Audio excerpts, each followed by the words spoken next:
نحمده ونصلي على رسوله الكريم أما بعد فأعوذ بالله من الشيطان الرجيم بسم الله الرحمن الرحيم وكل إنسان ألزمناه طائره في عنقه ونخرج له يوم القيامة كتابا يلقاه منشورا اقرأ كتابك كفى بنفسك اليوم عليك حسيبا من اهتدى فإنما يهتدي لنفسه ومن زل فإنما يزل عليها ولا تزر وازرة وزر أخرى وما كنا معذبين حتى نبعث رسولا۔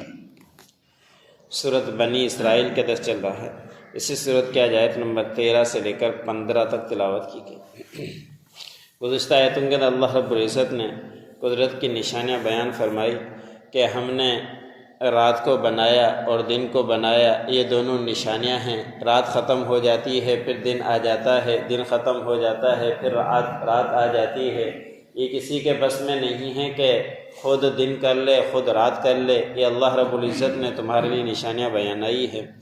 ایسے ہی اللہ رب العزت نے فرمایا تھا کہ انسان بڑا جلد باز ہے، کہ جس طرح بھلائی کی دعا کرتا ہے اس لیے ایسے ہی برائی کی بھی دعا کرتا رہتا ہے۔ تو انسان کبھی غصے میں آ جاتا ہے تو بد دعائیں دے دیا کرتا ہے۔ اس لیے حدیث مبارک میں آتا ہے کہ نبی کریم صلی اللہ علیہ وسلم نے فرمایا کہ انسان کو نہ اپنی مال کے متعلق نہ اپنی اولاد کے متعلق بد دعا نہیں کرنی چاہیے، اس لیے کہ ہو سکتا ہے کہ وہ قبولیت کا وقت وہ دعا قبول ہو جائے، پھر اس کا اثر اس وقت نہ ہو، بعد میں جا کر ہو، پھر وہ خود ہی پچھتاتا پھرے۔ اس لیے اس طرح کے الفاظ کبھی بھی نہیں نکالنا چاہیے۔ آج کی آیت میں اللہ رب العزت نے فرمایا کہ انسان جو بھی عمل کیا کرتا ہے وہ اسی کے ذمے ہیں، اسی کے گردن کے اوپر لٹکے ہوئے ہیں۔ جس طرح کے اعمال کرے گا اسی طرح قیامت کے دن چل کر اس کا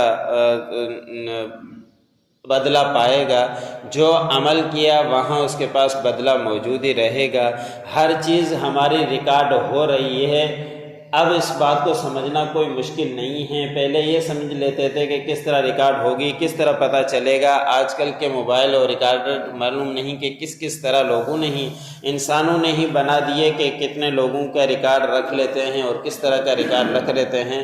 تو اللہ رب العزت تو ساری کائنات کو پیدا کرنے والے بنانے والے ہیں، وہ ہمارے ہر چیز کا ریکارڈ محفوظ کرنے کے لیے کرامن کاتبین کو بٹھا دیا ہے۔ جس طرح کے جو اعمال ہم کرتے ہیں ذرہ ذرہ لکھا جا رہا ہے، اعمال نامے کے اندر ہماری کتاب تیار ہو رہی ہے۔ اللہ رب العزت نے ہر انسان کے اوپر 2 فرشتے جو مقرر کر دیے ہیں، ایک کرامن ہیں ایک کاتبین ہیں۔ ایک اچھے اعمال لکھتا ہے، ایک برے اعمال لکھتا ہے۔ اچھے اعمال والا نگران ہے اور برے اعمال لکھنے والا اس کے ماتحت ہے۔ حدیث مبارک میں آتا ہے کہ انسان جب گناہ کرتا ہے تو اس کا نگران کہتا ہے کہ ابھی نہیں لکھ، ہو سکتا ہے کہ یہ اس گناہ کی معافی مانگ لے، اور کچھ عرصے تک وہ گناہ کی معافی نہیں مانگتا تو اس کے بعد نگران کہتا ہے کہ اب لکھ لے۔ اللہ رب العزت کی شان کتنی ہمیں سہولت ملی ہے کہ گناہ ہو جائے جب تک انتظار کرتے ہیں کہ معافی مانگ لے، اگر معافی نہیں مانگتے تو اس کے بعد اس کا برائی لکھ دی جاتی ہے۔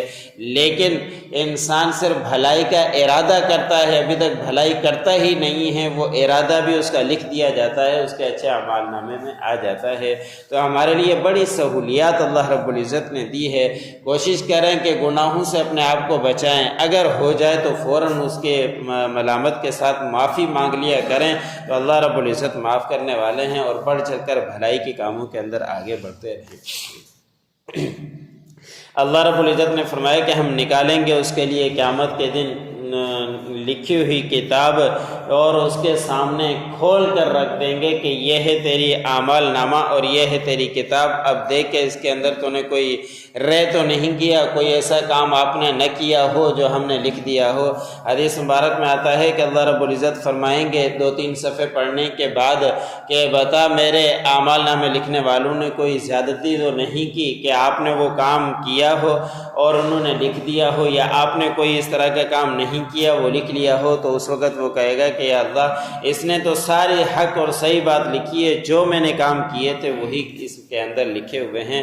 پھر اللہ رب العزت فرمائیں گے کہ پڑھ اپنی کتاب کو، اور کافی ہے آپ کے نفس کے لیے آج تیرے لیے یہ حساب کرنے والی، بس اب اس کو پڑھتا جا اور جس طرح کے اعمال تو کر کے آیا تھا اب اس کے کرتوت دیکھتا جا۔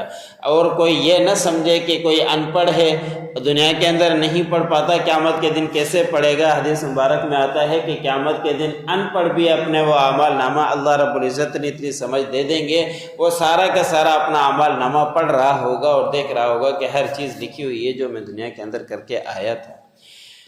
اگلی آیت میں اللہ رب العزت نے فرمایا کہ جو ہدایت پاتا ہے بے شک وہ اپنے ہی نفس کے لیے ہدایت پاتا ہے، اور جو گمراہ ہوتا ہے بے شک اپنے ہی نفس کے لیے گمراہ ہوتا ہے، کسی اور کا اس کے اوپر بوجھ نہیں لادا جائے گا۔ جو جس طرح کا اعمال کرے گا اس کو اسی کے مطابق اس کا بدلہ ملے گا، کوئی دوسرے کا بوجھ اٹھانے والا نہیں۔ یہودی کہا کرتے تھے کہ ہمارا بوجھ حضرت عزیر علیہ السلام اٹھا لیں گے، عیسائی کہا کرتے تھے کہ ہمارا بوجھ عیسیٰ علیہ السلام اٹھا لیں گے، لیکن یہ قرآن کے ضابطے کے خلاف ہے کہ اللہ رب العزت نے جب کہہ دیا کہ کوئی دوسرے کا بوجھ اٹھانے والا نہیں ہے، جو جس طرح کے اعمال کر کے آئے گا قیامت کے دن اسی کے مطابق اس کو بدلہ ملے گا، اس کے اندر ذرا برابر بھی کمی نہیں کی جائے گی۔ ہم اگر رہنمائی پر آ گئے، اچھے راستے اختیار کرنے والے ہیں تو اپنا ہی بھلائی ہے، اگر ہم گمراہی کے راستے میں ہیں تو اپنا ہی نقصان کر رہے ہیں۔ آگے اللہ رب العزت کے رحمت دیکھیے کہ اللہ رب العزت نے فرمایا کہ ہم کسی بھی قوم کو عذاب نہیں دیتے یہاں تک کہ ہم اس کے پاس ایک رسول نہ بھیج دیں، کہ جب رسول آتے ہیں ان کے پاس ان کو دعوت دیتے ہیں، سمجھاتے ہیں، لیکن وہ نہیں سمجھتے، اس کے بعد اللہ رب العزت نے فرمایا کہ نافرمانی کرتے ہیں، پھر ہمارا عذاب آیا کرتا ہے۔ وَكُلَّ إِنسَانٍ أَلْزَمْنَاهُ طَائِرَهُ فِي عُنُقِهِ، ہر انسان ہم نے اس کے اوپر لازم کر دیا ہے اس کا اعمال نامہ اس کی گردن میں۔ وَنُخْرِجُ لَهُ يَوْمَ الْقِيَامَةِ كِتَابًا يَلْقَاهُ مَنشُورًا، اور ہم نکالیں گے اس کے لیے قیامت کے دن اس کا اعمال نامہ لکھا ہوا اس کو ملے گا۔ اقرأ کتابک، اللہ رب العزت فرمائیں گے کہ پڑھ اپنی کتاب کو۔ کفا بنفسک اليوم علیک حسیبا، کافی ہے آپ کے نفس کے لیے آج کے دن آپ کے حساب پر۔ من اہتدی فانما یہتدی لنفسہ، جو ہدایت پاتا ہے بے شک وہ ہدایت پاتا ہے اپنی ہی نفس کے لیے۔ ومن ضل فانما یضل علیہا، پس جو گمراہ ہوتا ہے بے شک وہ گمراہ ہوتا ہے اپنی ہی ذات کے لیے۔ ولا تزر وازرۃ وزر اخری، اور کوئی دوسرے کا بوجھ اٹھانے والا نہیں ہوگا۔ وما كنا معذبین حتی نبعث رسولا، اور ہم نہیں عذاب دینے والے یہاں تک کہ ہم بھیج دیں ہمارا رسول۔